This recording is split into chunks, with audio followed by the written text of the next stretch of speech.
Halo sahabat Onesimus. Hari ini saya Boy Tonggor Siahaan berjumpa dengan Sekretaris Umum Lembaga Alkitab Indonesia, Sigit Triyono. Saya biasanya memanggil Mas Sigit. Apa kabar Mas Sigit? Ya, Kita buka ya. Ya, oke, kita sudah aman. Ya. Ya, Sahabat Onesimus, kita akan bincang-bincang dengan Mas Sigit ini tentang program dari komunitas Onesimus, bagaimana kita mau mendorong sahabat Onesimus untuk mencintai Alkitab, ya kan? Alkitab itu sebenarnya sebuah kitab suci yang luar biasa.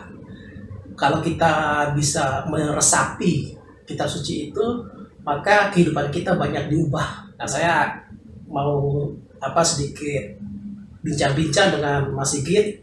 Beliau ini sudah lama ya menjadi sekretaris umum di Lembaga Alkitab sejak 2013 ya Mas? 2018. 2018. 5 tahun ya? Ya, Ya. Jadi periode pertama sebagai sektor ya? ya. Tapi sebelumnya saya sudah aktif Ya. sebagai anggota komisi sejak tahun 1995. Iya. Ya, Nah Mas Sigit, saya mau sedikit tanya nih ya, tentang pengalaman Mas Sigit. ya.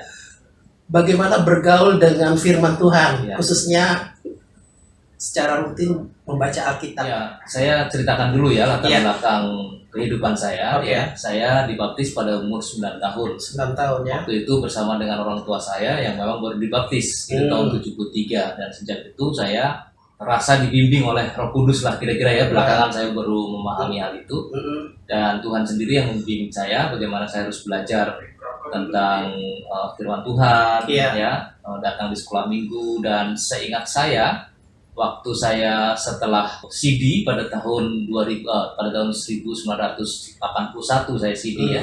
Umur saya waktu itu 17 tahun. Iya. Dan itu saya tidak pernah tidak datang ke gereja. Oh. Ya, jadi hampir setiap minggu saya datang ke gereja, dan semua aktivitas pemuda pada waktu itu saya ikuti. Dan juga pada waktu saya 1 tahun belajar CD itu saya tidak pernah tidak datang. Oh, oke. Jadi setiap minggu itu saya selalu datang, dan itu 1 tahun lebih itu saya belajar. Iya. Nah, dari situ saya terinspirasi dan terdorong untuk membaca firman Tuhan, membaca Alkitab. Nah, disitulah saya memiliki Alkitab sendiri umur 16 tahun pada waktu itu ya. Sebelum CD ya, sebelum Oke. CD. Dan dari situlah saya merasakan bagaimana dampak membaca Alkitab itu. Iya. Ya, waktu itu belum ada renungan-renungan. Belum ada ya. Jadi saya Iya, membaca iya. saja, Iya, membaca. Dan pada waktu saya bergumul, termasuk pada waktu saya menghadapi situasi-situasi remaja pada waktu itu, ya saya Iya. lari ke Alkitab ya. Iya. Dan kebiasaan itu sampai kepada saya bekerja. Ya, nah saya setiap kali ke kantor, saya sebelum kerja saya buka Alkitab dulu. Iya. Ya, dan saya lebih mudah karena dibantu oleh ada banyak renungan harian, ada Iya, banyak bacaan harian Bacaan dan seterusnya harian. ya. Saya tidak ekstrim hanya satu pedoman, tapi saya memakai beberapa versi. Oke. Dan kadang-kadang saya tidak memakai itu, saya baca Alkitab, saya buka Iya. Alkitab sesuai dengan Iya. bacaan, atau sesuai dengan kadang-kadang juga saya baca. Iya, iya. Ya, saya baca secara acak dan apa yang Tuhan mau katakan gitu. Oh. Jadi saya berproses sedemikian rupa, Improvisasi ya. improvisasi ya. Jadi saya juga punya Alkitab yang sepanjang tahun ya, saya ikuti ya, sehari 5 pasal, kadang 3 pasal gitu ya. Emang kalau sehari bisa 5 pasal itu nggak Iya. sampai setahun habis ya. Habis ya. Tapi kalau 3, 5 gitu ya, kadang-kadang itu sampai Iya. setengah tahun habis gitu ya. Tapi saya lebih menyukai bagaimana saya mendalami. Misalnya saya membaca Nehemia, Nah, ya, saya bisa berulang 3 kali baca Nehemia.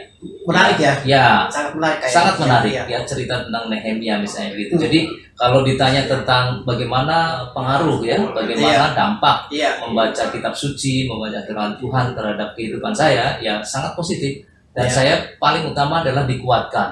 Yang Hmm. paling utama dikuatkan, dan pada waktu kita menghadapi situasi-situasi yang Iya.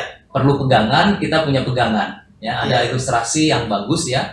Dikala ada banjir, ya, Aha. dikala ada banjir, kita butuh ada tiang yang supaya kita tidak hanyut. Iya, iya. Nah, tiang itulah sebenarnya membaca kitab suci. Ibaratnya ya. Ibaratnya Iya, iya. ibaratnya kita punya pegangan gitu. Iya, iya, Jadi iya, kita iya. tidak hanyut, apalagi sekarang kan over information ya, Iya, over segala macam, banyak sekali berita-berita yang nggak jelas begitu. Iya, Terus iya. apa pedoman kita gitu? Iya, Bagi sama. saya pedoman saya adalah baca Iya. Alkitab. Tadi menarik saya dengar Mas Sigit menceritakan bahwa orang tua juga baru dibaptis kan itu. Ya. Apakah sejak kecil itu Mas Sigit sebelumnya belum Kristen atau Iya. gimana? Oke. Orang tua saya waktu itu dari agama lain. Oke. Ya.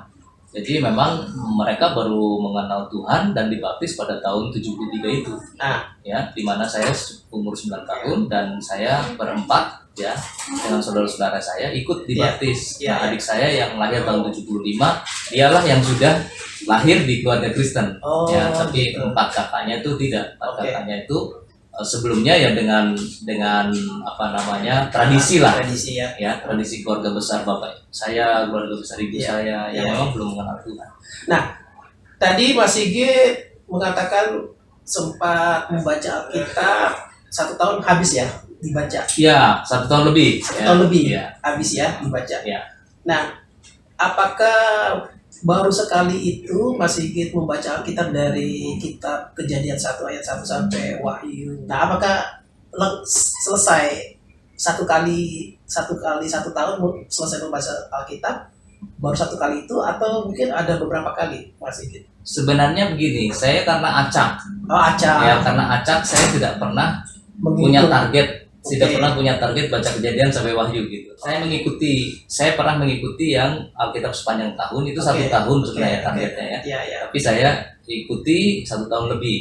Iya, iya. Nah, lalu berikutnya saya nggak begitu, ya ini pola membaca Alkitab itu sebaiknya dicocokkan dengan kebutuhan kita ya, Oke. dicocokkan dengan kebutuhan dan passion kita gitu. Passion. Ada yang kalau nggak baca Kejadian sampai Wahyu selesai, dia kurang begitu puas gitu Iya, ya. iya, iya. Tapi ada yang tipe seperti saya, ya saya cukuplah sekali yang selesai, Oke. tapi berikutnya saya ambil acak-acak yang sesuai dengan Oke.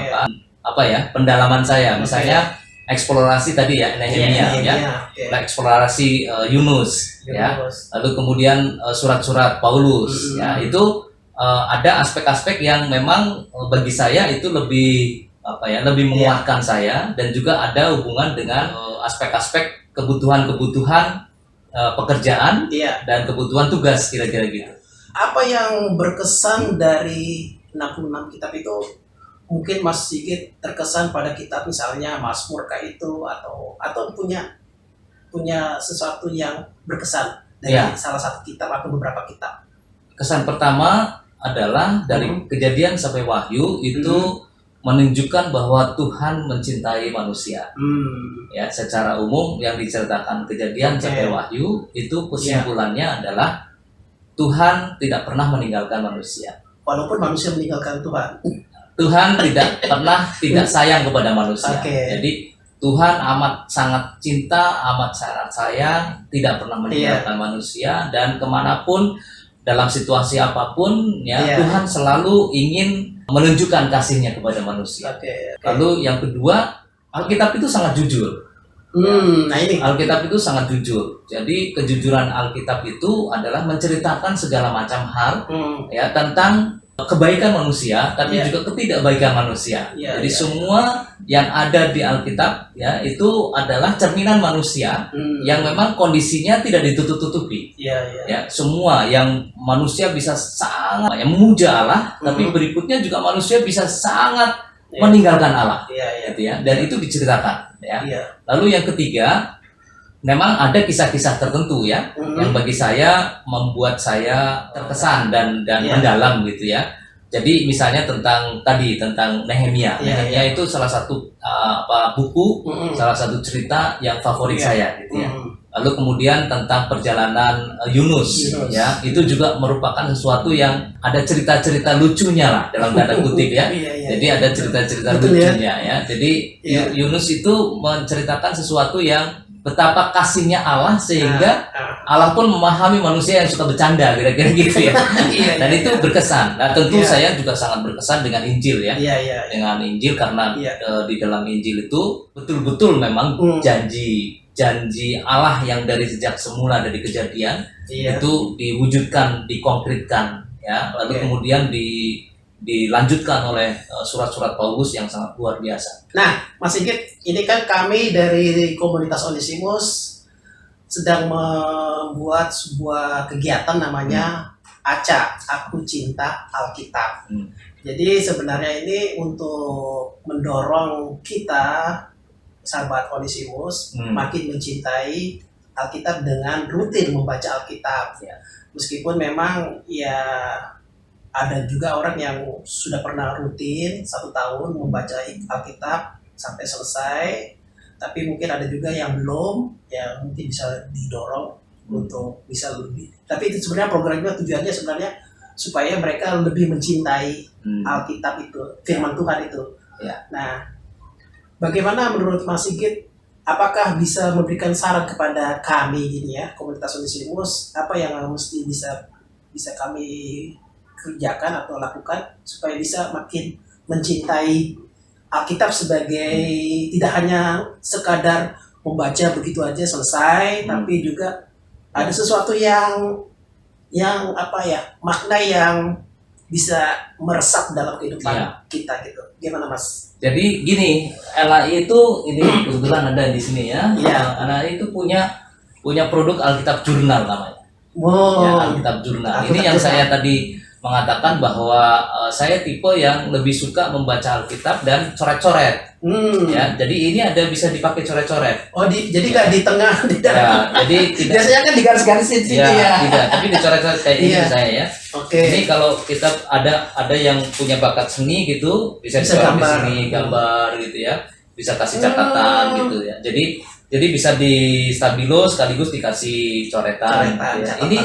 Ini produk yang sangat membantu bagi orang yang tadi saya bukan tipe yang mau kejar target kejadian Iya, satu iya, waktu betul. berapa kali gitu ya. Tapi lebih suka saya mendalami ya. mendalami. Mungkin kita mendalami Yesaya misalnya. Itu karena kita ingin mendalami Yesaya, Oke, ya oke. kita bisa berulang-ulang di situ. Ya ini menarik sekali nih. Ya. Ini Alkitab Jurnal ya. Ya, ini ada. Kalau ada boleh di- tahu Mas nih, bukannya promosi ya. Ya, Ini kira-kira dijual berapa harganya Mas? murah ini. Murah ya? Klik saja Oh. di websitenya Oh, bisa- LAI ya. bisa order langsung klik saja klik saja. www.alkitab.org.id. Di Iya, sana ada Alkitab Jurnal, atau tanya Google saja Alkitab Jurnal, nanti iya. akan keluar dan ada harganya dan ada diskon khusus. Tapi sahabat Onesimus ini bukan promo ya. Ya, Tapi- sekaligus promo Sekaligus promo, iya. promo untuk kebaikan ya. Untuk Jadi kebaikan, ini, iya. ini Alkitab Jurnal ini sebenarnya anak-anak muda yang ingin sekali lagi ya, ingin tidak kejar tarian saya, Iya. tapi membaca Alkitab dengan kesan-kesan khusus ya, catatan-catatan, dan ini kalau sudah habis semua bisa disimpan Iya. sebagai satu agenda personal, Iya. ya, agenda sendiri yang Dan ini covernya juga ini. ya Covernya imitasi. dari Ada yang kulit, Oh, ada yang kulit. imitasi. Ya. Iya. Ini Alkitab Jurnal. Ya. Oke. Jadi LAI selain menerbitkan Alkitab Jurnal juga ada Alkitab edisi studi, Alkitab edisi finansial.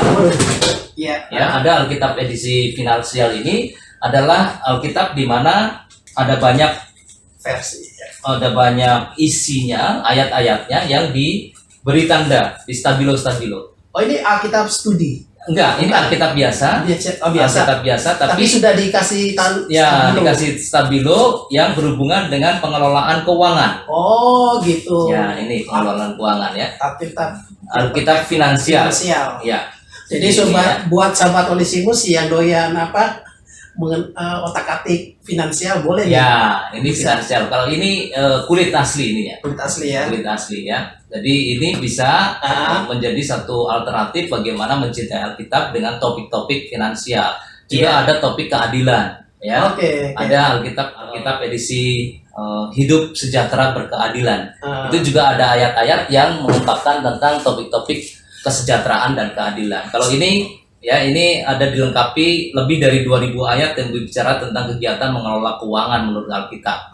Lalu kemudian ada juga perjalanan 40 hari renungan. Ya. Lalu ada kamus mini Alkitab. Lalu ada peta zaman Alkitab. Lalu ada ringkasan masing-masing Alkitab. Ya, lalu ada daftar ayat untuk berbagai keperluan dan bacaan Alkitab setahun.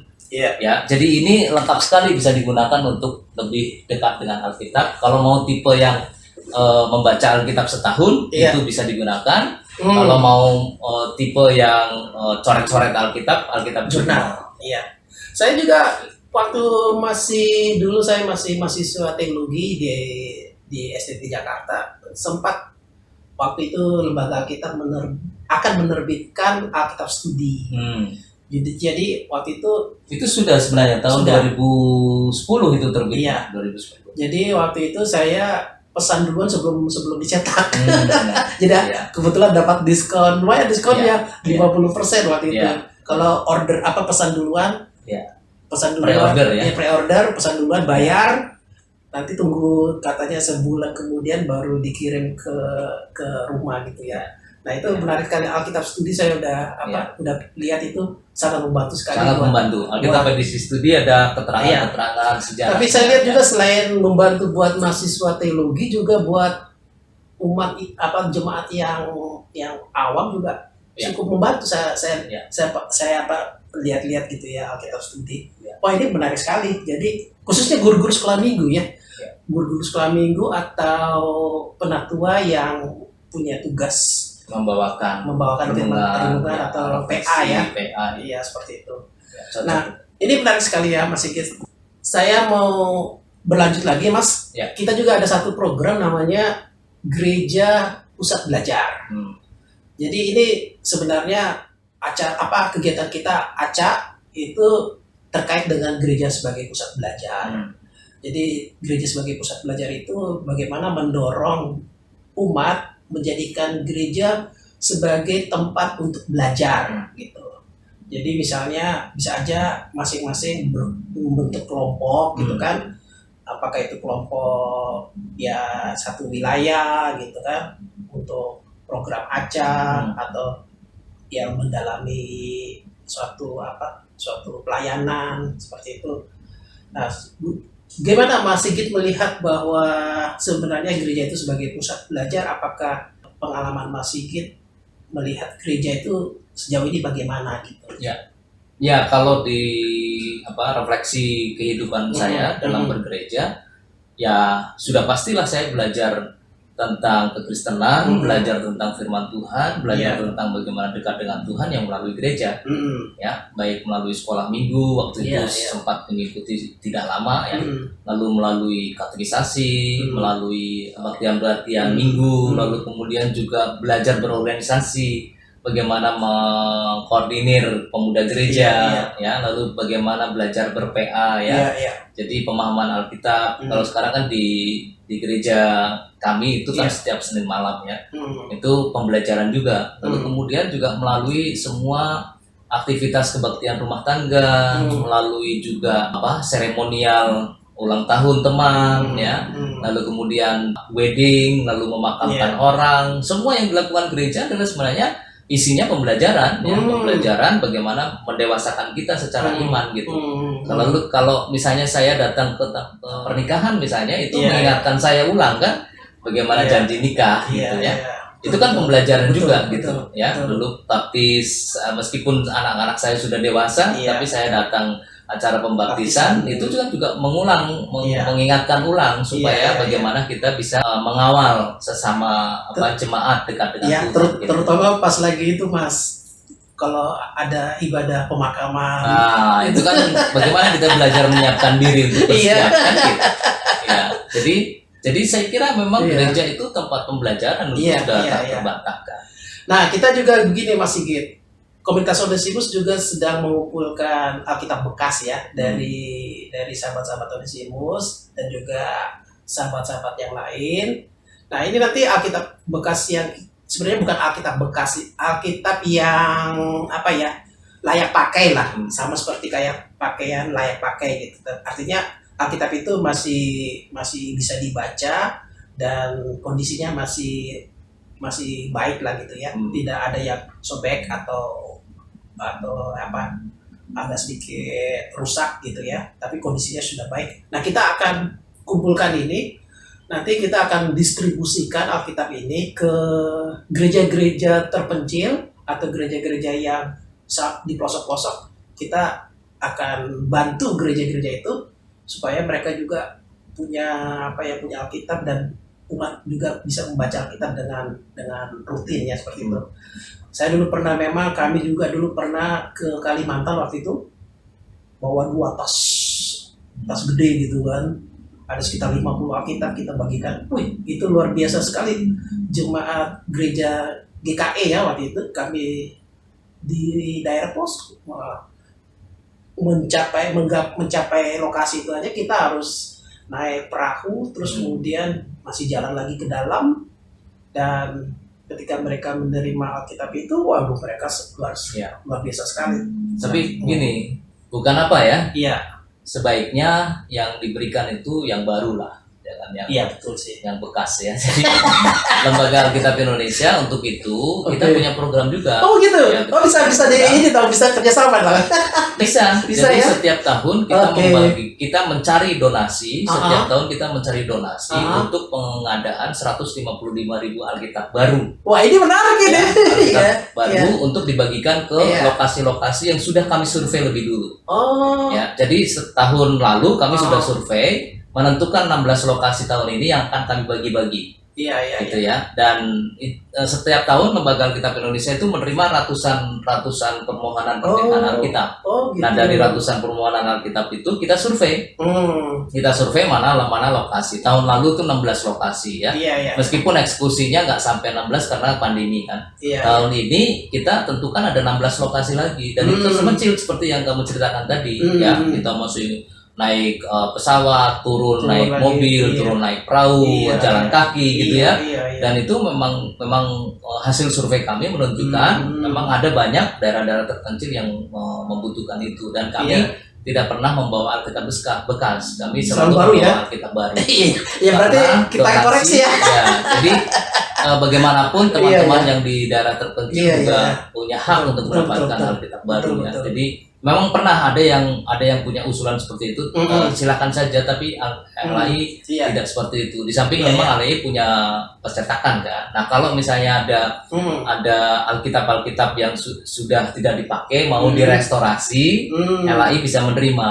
Ya, kita restorasi, kita perbaiki gitu ya, lalu bisa dipakai lagi. Tapi sebaiknya untuk memberikan yang teman-teman di daerah yang nilai yang terbaik ya, nilai terbaik lah. Betul. Kira-kira gitu. Ya, jadi koreksi ya, sahabat Onesimus. Jadi kalau nanti sahabat Onesimus mau ngasih Alkitab buat saudara kita yang di daerah terpencil, berilah yang baru Alkitabnya. Ya, karena satu Alkitab itu nggak sampai 100.000. Iya ya. Ya, Alkitab yang kita kirim itu ya 100.000 lebih, kurang sedikit lah gitu, kurang dari 100.000. Jadi sebenarnya orang-orang kota sudah sangat mampu. Satu orang memberikan satu Alkitab saja sudah mampu gitu kan. Iya. Jadi ngapain kita memberikan yang orang yang punya Alkitab di kota yang sudah nggak pakai, sudah pasti dia bisa memberikan Alkitab harga 100.000 untuk teman di daerah. Betul. Lebih bagus sumbang saja ke LAI 100.000 biar kita adakan. Oke. Ya. Nah, sahabat Onesimus, nanti kalau memang sahabat Onesimus ingin melakukan kunjungan ke Lembaga Alkitab kan punya museum ya. Ya.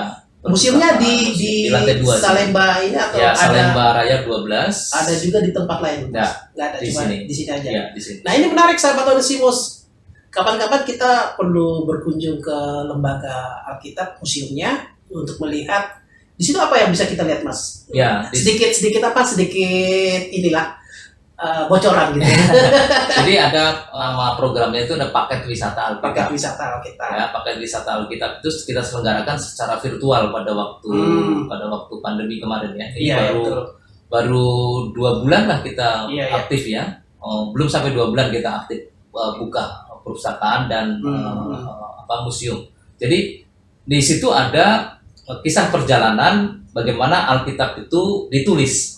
Ya, kisah penulisan kitab-kitab pertama ya, melalui papirus, melalui kulit gitu ya, lalu kemudian bagaimana naskah itu ditemukan, itu ada semua di museum itu. Sampai lalu kemudian diterjemahkan ya, kisah terjemahan pertama di Indonesia ya, 1629. Lalu kemudian kisah penerjemahan ke bahasa Eropa. Lalu kemudian kisah penerjemahan kepada bahasa-bahasa daerah di Indonesia. Itu semua ada di museum. Lalu kemudian ada benda-benda Alkitab. Ya, lalu kemudian ada pohon-pohon ya, tumbuhan yang ada di Alkitab. Kita ada di lantai 3 itu ada pohon mahkota duri. Lalu ada papirus juga contohnya itu seperti apa. Lalu kemudian ada pohon tin ya, disebut sebagai pohon tin gitu disebutnya. Lalu kemudian ada perpustakaan yang bisa untuk dilihat ya, dan bisa kalau biji sawi itu ada nggak? Ada contohnya, ada contoh biji ya? sawi, lalu kemudian ada contoh belalang yang dimakan oleh Yohanes ya. Lalu kemudian ada juga menarik juga ya, minyak narwastu. Ya, ada beberapa yang bisa dilihat. Yang perempuan itu mengusap kakinya Yesus ya. Lalu kemudian ada alat-alat musik. Nah, kalau kita berkunjung ke museum itu kira-kira berapa lama bisa sampai? Jadi ada paket 1 hari, setengah hari ada di sini, setengah hari ada di percetakan. Menarik ya. Jadi 1 hari full itu belajar tentang bagaimana Alkitab itu bisa diterjemahkan sampai diterbitkan. Jadi 1 harian. 1 harian. Biasanya teman-teman dari luar kota itu berkunjung di sini pagi ya, mulai jam 9, lalu kemudian sampai jam 12, lalu kemudian makan siang. Setelah makan siang jalan ke Nanggewer, ke percetakan. Di daerah Bogor ya? Ya, Jalan Raya Bogor. Jalan Raya Bogor. Nggak terlalu jauh lah ya. Ya. Nah itu sahabat Onesimus, kalau sahabat Onesimus nanti selesai membaca Alkitab selama 1 tahun, kan tahun depan lah ya, kalau tertarik kita sama-sama berkunjung ke lembaga Alkitab untuk melihat museum Alkitab dan perpustakaan Alkitab. Ini saya mau tunjukkan saya membaca Alkitab dalam 365 hari ya. Ini Alkitab yang saya baca sepanjang tahun ya, Alkitab sepanjang tahun. Ini diterbitkan kerjasama antara Lembaga Alkitab Indonesia dan Immanuel ya. Jadi ini masih ada tulisan ya. 5 Oktober 1994 ini saya baca. Tahun 94 saya waktu itu membaca, dan ada yang tipe yang suka begini, tapi ada tipe yang tadi saya katakan seperti Alkitab jurnal atau tipe yang Alkitab finansial ya, fokus topik tertentu. Itu juga bisa bisa menggairahkan. Yang paling utama kan kita Alkitab ini mengantar kita lebih dekat dengan Tuhan. Itu poinnya ya. Jadi kalau membaca Alkitab lalu nggak dekat dengan Tuhan, berarti dia nggak membaca. Jadi orang yang membaca Alkitab itu harus hasilnya adalah dekat dengan Tuhan. Dan hidupnya juga harus ada perubahan lah. Kalau dekat dengan Tuhan otomatis lah ada perubahan dalam hidup ya. Ya, sahabat Onesimus, menarik sekali bincang-bincang dengan Mas Sigit ini. Namun waktulah yang memisahkan kita untuk percakapan kita. Next time Mas Sigit, kalau nanti kami dari sahabat Onesimus ingin menggali sesuatu hal yang berbeda lagi, entah itu kegiatan lembaga Alkitab atau apalah gitu ya, bisa lah ya Mas. Dengan senang hati. Sahabat Onesimus, saya cukupkan percakapan kita hari ini bersama saya Boy Tonggor Siaan, host dari komunitas Onesimus YouTube channel. Kiranya apa yang sudah kita perbincangkan ini dapat bermanfaat bagi sahabat Onesimus, dan sahabat Onesimus makin diperkaya imannya dan makin diperkaya juga wawasannya terkait dengan Alkitab. Dari saya sampai jumpa. Bye-bye. Tuhan berkati.